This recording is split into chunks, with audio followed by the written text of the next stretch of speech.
Hi students, how are you all? I hope you are fit and fine at your home. Today we are going to study the 6th standard History and Civics, one of the chapters from history, that is sources of history. Okay, before moving forward I would like to ask a simple question. Okay, are you ready for that? Okay, very good. So listen it carefully. Students, do you know about your ancestors? Yes, do you know about your ancestors? Think over it. Ancestors means what? The parents of grandparent, we can say, or forefathers. Do you know about them? Yes, think over it and you can write the answer in the comment box. Okay? Yes. Most of the time, we know about our forefathers because some of the things that were used by them still exist at our home. Okay? That objects are sources to know them. Or the other way to know them is oral. Your grandparents, your elder persons at home might have told you about your ancestors, about your forefathers. Okay? So here two things are important. You know about them because some of the objects that were used by them is still exist at your home. And the second one, that is you listened about them from elders. Okay? So these are the two ways, objects and oral. Okay? So these are the sources to know their past. These are the sources to get information about the ancestors. Okay? Yes. So these sources are called as sources of history. Understood? Understood now what is sources of history now? Very good. Now we will move forward. So just I told you that the objects help us to know history, as well as some of the times we may find some of the inscriptions. Okay, through that inscriptions we can know our history. Objects, inscriptions. Inscriptions means what? Writings. The writings on anything. It may be on bark, it may be on paper, it may be on stone, it may be on bricks, it may be on the copper plates, anything. Okay? History can learn through customs and traditions also. Folk art, folk dance, folk songs. Okay? All these things, or historical documents, all these things are the sources of history. Through this we can learn about history. Okay? Then here just now I told you that we can learn history through customs and traditions. Then what are these customs and traditions? Each and every society or community has its own customs and traditions, means the way of living. Through that we can understand the history. Okay? And folk art. Folk arts, folk dance, these are all related to the public or people. Okay? All these are the materials of history. These sources are of three types: material sources, written sources and oral sources. Okay? So first of all we will learn about the material sources. Are you ready for that? Very good. Material sources. What is material? Material is an object or a thing. Okay? Material sources means what? An object made by human being, specially related to culture or historical interest. Okay?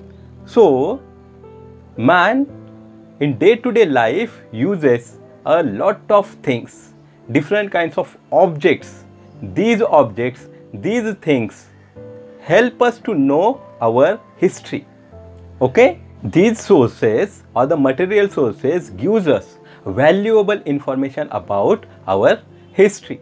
We can decide the period of time of that earthen pots by studying their size, shape, their design on the ancient potsherds. Okay. Now, the ornaments and the other artifacts throw light on the social interaction of that time. Okay. The ornaments help us to know the social life of that time. Okay. As well as we could able to understand their diet, what they used to eat that time. We can understand with the help of the remains of the food grains, the remains of the food stuff, as well as from the bones of the animals. Okay, understood? With this, we also find some historical places, some historical houses built in that time. Okay, through that we can understand the living style of the people. And do you know, all these things give us valuable information to know the history. Okay, yes. So these objects, artifacts, articles, monuments, jewelry, all help us to know the history. So these are called as material sources of history. Understood? Now students, we are going to learn about the written sources. Okay, written sources means what then? Written means the sources which are available in a written form is called as written sources. Okay. So in the ancient period, or we can say in the Stone Age, in the last year, means in 5th standard we have learned the Stone Age and the stone tools. That time also we have studied about the paintings. Okay, in the caves they painted lot of things to express their ideas. Okay, so and then in earlier phase they were using only signs and symbols to express their ideas, but later on gradually they developed themselves. Okay, their intellectual power developed, and afterwards slowly they succeeded in making the script. But it has taken a lot of time. After thousands years of time, they succeeded in making available the script. Okay, understood? Yes student, in the beginning, as I told you, man used signs and symbols to express their ideas and thoughts.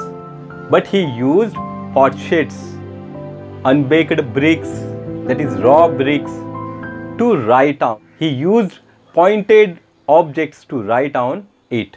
Okay, understood? He also used birch tree bark to write. As his knowledge and experience increased, he started writing in a different ways. He began to write the proceedings of the court in a systematic way. He began to record all the events took place around him, the orders of the rurals, judiciary decisions, donations, etc. inscribed on stone or copper plates. Over a period of time, different forms of literature developed. For example, dramas, plays, poetries, the literature related to religion and society.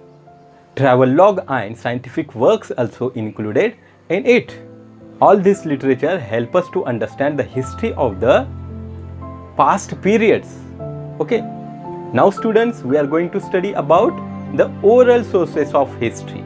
Oral sources of history means what? Oral means that is not written, spoken. Okay, we can call it as a spoken one. It is not in written form. These sources passed on from generation to generation orally only.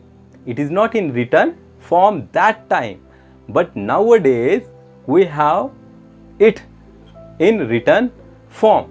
Okay, for example, ovies, folk songs, folk tales, all these are examples of oral sources. These are also very helpful to us to know the history, the past time. Okay, understood? Very good. So what we have learned right now, we have learned about the material sources of history, the written sources of history, and the oral sources of history. Okay, have you understood? Very good. In the next lesson or in the next video, we are going to learn the remaining part of this chapter. Okay, very good.